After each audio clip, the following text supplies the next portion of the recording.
بسم اللہ الرحمن الرحیم۔ اللہم صلی علی سیدنا محمد وعلی آلہ واصحابہ وسلم۔ ہمارا آج کا موضوع خاص انسان پر ہے اور ہم آج کی اس ویڈیو میں یہ ڈسکس کریں گے کہ انسان ہونے کا حق کب ادا ہوتا ہے۔ سامعین محترم، آج کی یہ ویڈیو انتہائی اہم ہے اور سمجھنے سے تعلق رکھتی ہے، لہٰذا اس ویڈیو کو مکمل دیکھیے گا۔ دیکھیں سامعین، عموماً ہر انسان جس کی 2 آنکھیں ہیں، 2 کان ہیں، 2 بازو اور 2 ٹانگیں ہیں، وہ آج خود کو انسان کہلا رہا ہے، اور اگر وہ کچھ کرتا بھی ہے تو صدقہ یا کچھ زکوٰۃ دے کر یا کچھ نمازیں پڑھ کر سمجھ لیتا ہے کہ میں نے انسان ہونے کا حق ادا کر دیا ہے۔ ہائے افسوس، آج کا انسان کس طرف چل رہا ہے؟ اس نے کس ڈکشنری سے خود ساختہ مطالب نکالے ہیں؟ اسے کس مولوی نے یہ تعلیم دی ہے کہ صدقہ زکوٰۃ نکالنے سے انسان ہونے کا حق ادا ہوتا ہے؟ یہ تو ظاہری اسباب ہیں، اور ظاہر کا نام انسان ہے ہی نہیں۔ اصل انسان تو پوشیدہ ہے۔ حضرت سخی سلطان باہو رضی اللہ تعالیٰ عنہ فرماتے ہیں، باج حضوری نہیں منظوری پے پڑھن بانگ سلاتا ہوں، روزے نفل نماز گزارن پے جاگن ساریاں راتا ہوں، باجو قلب حضور نہ ہوئے پے کڈھن سے زکاتا ہوں۔ دیکھیں سامعین، آج کے لفظی انسان کو اصل انسان کا علم ہی نہیں ہے۔ دیکھیں، جو ماضی کا انسان تھا، وہ جو اعلیٰ و عرفہ مقام تک پہنچا ہے اور جو اس میں ستاروں پر کمندیں ڈالنے کی صلاحیت تھی، وہ اس وجہ سے تھی کہ اس نے اصل والے انسان کو سمجھا اور پھر انسان ہونے کا حق ادا کیا۔ مگر آج حال میں آج کا انسان بے یار و مددگار اور عقلی لحاظ سے نحیف اور نزار ہو چکا ہے، کیونکہ اس کی فکر و نظر اور سوچ کے تمام پیمانے ٹوٹ چکے ہیں۔ آج کے انسان نے خود کو اپنے مقام سے خود ہی نیچے گرا لیا ہے۔ آج کا انسان مادیت کے جال میں اس طرح پھنس چکا ہے کہ اس کی سوچ اور عمل ہرس اور طمع سے لتھڑے ہوئے ہیں۔ اور ایک پنجابی کا محاورہ ہے کہ جیں لایا گلی میں اسے دے نال چلی۔ آج ہر مولوی، ہر جھوٹا پیر یا صوفی ہمارے جوانوں کے ایمان کے ساتھ کھیل رہا ہے، اور جو بھی مذہب میں نیا فتنہ بنتا ہے، آج کا انسان اسی فتنے کا پیروکار بن جاتا ہے۔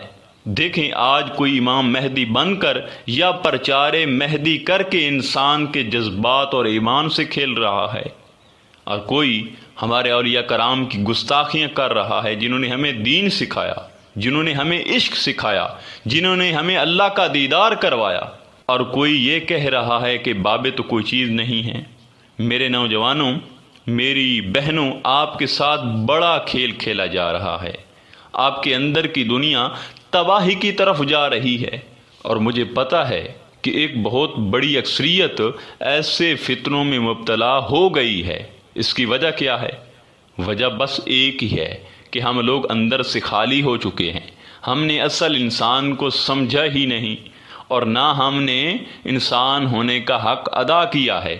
اگر ہم انسان ہونے کا حق ادا کر لیتے تو خدا ہمیں بذریعہ کشف یا غیبی آواز سے خود بتلاتا کہ یہ شخص جھوٹا ہے، یہ مولوی اور یہ پیر گمراہی پھیلا رہا ہے، اس کے نزدیک نہ جائیں۔ مگر آج بھی وقت ہے کہ ہم اصل انسان کو سمجھیں اور انسان ہونے کا حق ادا کریں۔ دیکھیں سامعین، اصل انسان یہ جسم یا جسم کے اعضاء نہیں بلکہ روح ہے، اور انسان ہونے کا حق تب بھی ادا ہوتا ہے جب انسان اپنی روح کو بیدار کر لے۔ اور قرآن مجید میں بھی بار بار انسان کے باطن کی طرف توجہ دلائی گئی ہے۔ وفی انفسکم افلا تبصرون، اور میں تمہارے اندر موجود ہوں، کیا تم غور نہیں کرتے؟ وَنَحْنُ أَقْرَبُ إِلَيْهِ مِنْ حَبْلِ الْوَرِيدِ، اور ہم تو انسان کی شہ رگ سے بھی زیادہ اس کے قریب ہیں۔ اولم یتفکروا فی انفسہم، کیا وہ اپنے اندر فکر نہیں کرتے؟ دیکھیں سامعین، ایسی بے شمار آیات اور احادیث موجود ہیں جن میں روح کی طرف بندے کی توجہ دلائی گئی ہے، کیونکہ اسی روح میں ایمان اور معرفت ٹھہرائی گئی ہے۔ یہی تخیل اور تصور کا مرکز ہے، اور یہ بات ابلیس کو بھی پتہ ہے۔ کبھی آپ نے غور کیا ہے، شیطان لعین بھی اسی باطن میں وسوسے ڈالتا ہے۔ الذی یوسوس فی صدور الناس، وہ لوگوں کے سینوں میں وسوسے ڈالتا ہے۔ اب اسی سینے میں پوشیدہ نظر نہ آنے والی روح ہے۔ امام غزالی رحمۃ اللہ علیہ فرماتے ہیں کہ اے انسان، تو اس سے قریب ترین اگر کوئی چیز ہے تو تیری اپنی ہی ذات ہے۔ سامعین محترم، اگر اسی روح کو انسان پہچان لے، اسے بیدار کر لے، تو جسمانی وجود مر کر بھی زندہ رہتا ہے۔ لیکن اگر یہی روح مردہ ہو جائے تو جسمانی وجود بظاہر زندہ لیکن در حقیقت مردہ ہوتا ہے۔ اسے کچھ علم نہیں ہوتا کہ میرے ساتھ کیا ہو رہا ہے، جیسا کہ سورۃ الانعام میں اللہ تعالیٰ نے فرمایا، بھلا وہ شخص جو مردہ یعنی ایمان سے محروم تھا، پھر ہم نے اس کے لیے ایمان اور معرفت کا نور پیدا فرمایا، اب وہ اس کے ذریعے دیگر لوگوں میں بھی روشنی پھیلانے کے لیے چلتا ہے۔ کیا یہ شخص اس شخص کی مانند ہو سکتا ہے جس کا حال یہ ہو کہ وہ جہالت اور گمراہی کے اندھیروں میں اس طرح پڑا ہوا ہو کہ اس سے نکل ہی نہ سکتا ہو؟ سامعین محترم، انسان جب روح کو پہچان کر اسے بیدار کر لیتا ہے تو پھر وہ انسان ہونے کا حق ادا کر لیتا ہے، اور پھر یہی روح ہر عالم کی سیر کرتی ہے۔